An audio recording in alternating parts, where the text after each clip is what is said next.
converso agora com o cardiologista Celso Biagi. O nosso assunto é um infarto. A cada 2 dias, uma pessoa é acometida por infarto aqui em Araçatuba. E é sobre isso que a gente vai conversar agora. Doutor, um número alarmante esse, né? A cada 2 dias nós temos um infartado em Araçatuba? Araçatuba e região. Não é bem alarmante. É as doenças que mais matam. E quando chega ao hospital, dá pra gente salvar. Muitas das vezes o paciente tem um sintoma, principalmente de manhã, de madrugada, ou mesmo após um esforço, uma dor no peito, com irradiação para o braço esquerdo, sudoreico, bastante sudorese fria, ânsia de vômito. E a dor é no braço esquerdo? A maioria. Esse é o clássico, nós estamos dizendo do clássico. Nem sempre no mundo real o que aparece é esse. Mas a pessoa acha que é um mal-estar, que foi alguma coisa que se alimentou, deixa isso passar. Nesta evolução das primeiras horas do infarto que acontecem os maiores problemas que levam a uma arritmia grave chamada fibrilação ventricular. Então não dá tempo de chegar no hospital. Qual o tempo que a pessoa deve ser socorrida? O ideal, nós chamamos porta-agulha, que chegar no hospital e fazer o diagnóstico. E nós precisamos de 3 coisas para o diagnóstico. O clássico, que é a dor, o eletrocardiograma, que vem uma alteração bastante significativa, e quando, se possível, essas duas tem dúvida, nós passamos para marcadores. Esses marcadores são enzimas. Hoje nós temos marcadores muito importantes que dão um diagnóstico em meia hora, que é chamada troponina ultrassensível, que nós temos isso em Araçatuba já. Agora, doutor, a gente está falando dos sintomas na hora que a coisa já está acontecendo. Há como prever ou prevenir, claro, como prevenir sim, né? Se cuidando, tendo uma alimentação saudável, enfim. Mas assim, há indícios de que a pessoa terá um infarto? Sim. Para não chegar nesse ponto de só saber os sintomas na hora que a coisa já está acontecendo? Tem como a gente correr atrás desse risco. São os fatores de risco. Se um paciente é obeso, sedentário, tabagista, tem a pressão alta não controlada, o diabético não controlado, o colesterol não controlado, Nossa. Então nós temos em cadeia, vai aumentando o risco dele. Certo. Muitas das vezes o paciente passa por um check-up, não sinto nada, e na história clínica nós achamos alterações desses fatores de risco, desses cavaleiros do mal. Porque o que acontece com o coração para chegar no infarto? Dentro nós temos algumas artérias, a coronária direita, a coronária esquerda, e eles levam uma obstrução. São placas que tem dentro dessas coronárias, formadas por gorduras, de um paciente que já tem um coração estruturalmente alterado por hipertensão.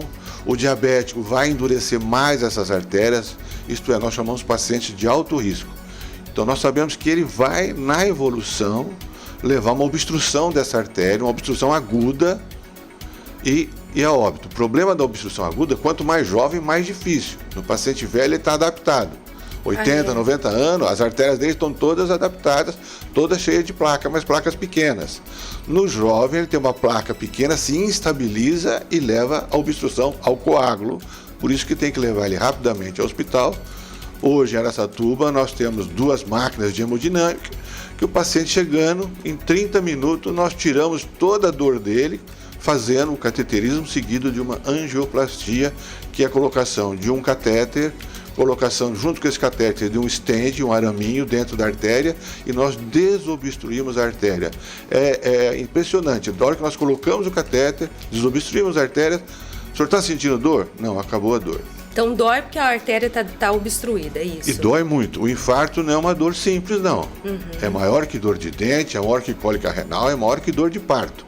É uma dor muito violenta, mas tem no mundo real aquele que sente um mal-estar só. Então, desse que precisamos avaliar melhor. Quanto mais jovem, nós temos que dar mais atenção, e principalmente na mulher, que as alterações são muito poucas. Então, nós temos que dar um carinho especial, principalmente mulher após a menopausa, dos 50 aos 70 anos, enquanto que o homem infarta dos 40 aos 60. Agora, doutor, pelo que o senhor está falando, isso leva um tempo para acontecer, né? Para obstruir a artéria, isso tudo tem a ver com estilo de vida também. Só que nesse período em que o coração está sendo, digamos assim, atacado, entre aspas, a pessoa não sente nada, ela não tem sintoma na maioria das vezes. Por isso é que chega ao extremo, né? Ela não tem sintoma porque nós não perseguimos esses sintomas. Ah, é? Nós temos que, quando vai nessas entrevistas de conseguir trabalho, vai verificar a carta de motorista que tem que revalidar, vai fazer um check-up, eu quero entrar numa academia. Se nós tirarmos uma história, ela é pobre, mas alguns sintomas vão aparecer. Por exemplo, cansaço? Um cansaço, uma alteração da glicose, uma alteração do colesterol, a pressão está no limite. Não, nunca tive pressão alta, isso daí não pode ser. Tá bom, qual foi a última vez que a senhora tirou a pressão? Faz 10 anos atrás. Então modifica um pouco as coisas em 10 anos, nas nossas estatísticas. Agora, esse assunto, a gente está debatendo aqui um infarto, porque no final de semana morreu o ator, no sábado, né, José Wilker, aos 66 anos, de infarto também, né, doutor? Agora, como o senhor disse, entre homens, a idade mais comum é entre os 40 e os 60 anos. No caso das mulheres? De 50, pós-menopausa, aos 70 anos. Mas isso não significa que os jovens também sofram de infarto? A maioria, nós temos paciente aqui nessa turma com 38 anos, mulher de infarto. E por que isso? Tabagista, o estresse da vida, não se cuidou, só trabalhou, não se pensou. Agora, o estresse. Até que ponto o estresse pode levar a um infarto? É um fator de risco bastante importante. Dentro dos cavaleiros do mal, o estresse Então, o estresse agudo, uma perda súbita na família, um sequestro, um divórcio que não estava esperando, uma morte. Então, isso daí leva um estresse fora o estresse do dia a dia, da política, da vida social, do trabalho, que perde o emprego. Doutor, e o uso de energético? Porque isso virou moda, né? Todo mundo toma energético na balada, toma energético para dar um up quando a pessoa está muito cansada. Isso também não prejudica? Prejudica e são jovens. Eu atendo todo dia um paciente com algum sintoma de canseira, de fadiga, de falta de ar, de palpitação. E aí perguntamos na história clínica, 18, 20 anos, 30 anos, o que você está fazendo? Não, eu faço academia, mas você está tomando alguma dessas coisas? Nunca eles falam. Normalmente vem acompanhado da namorada, da mulher, ou da mãe, ou da avó. Essa semana a avó levou e tirou da bolsa dela um tubo cheio de energético lá. Isso é caríssimo e não leva a nada.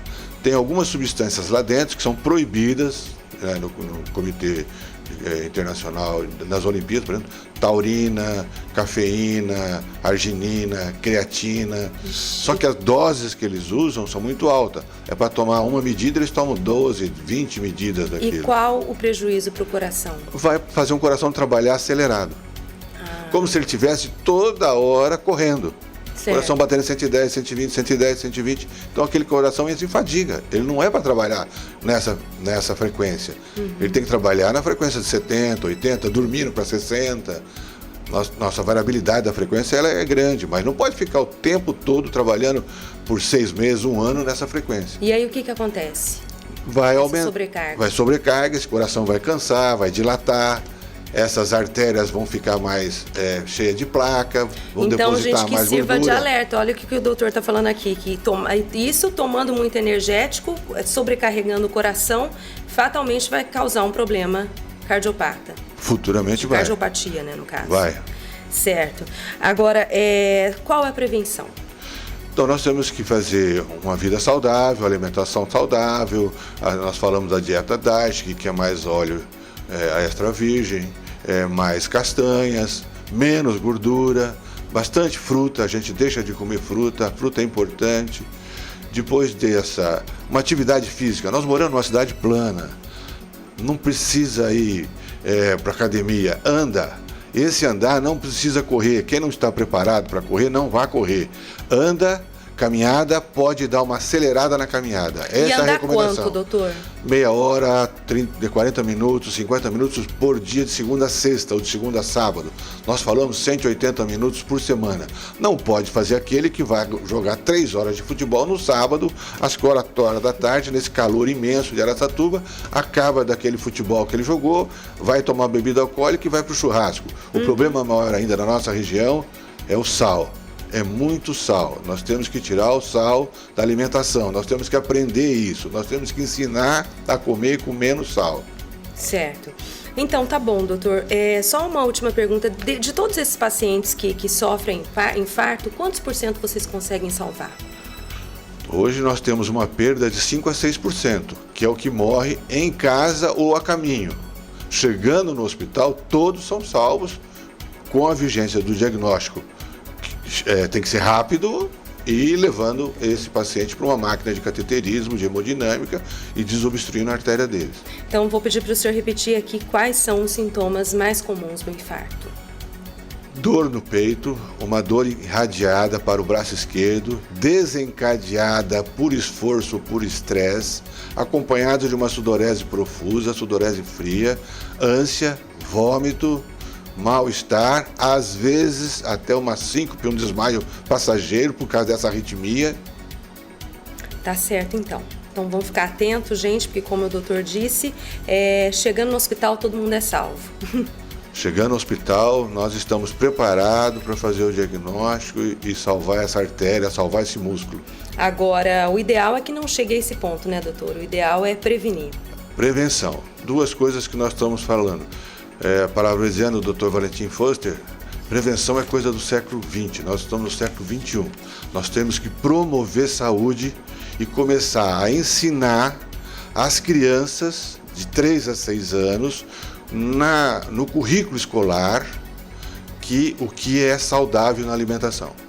Tá certo. Muito obrigada, doutor Celso. Um ótimo dia para o senhor.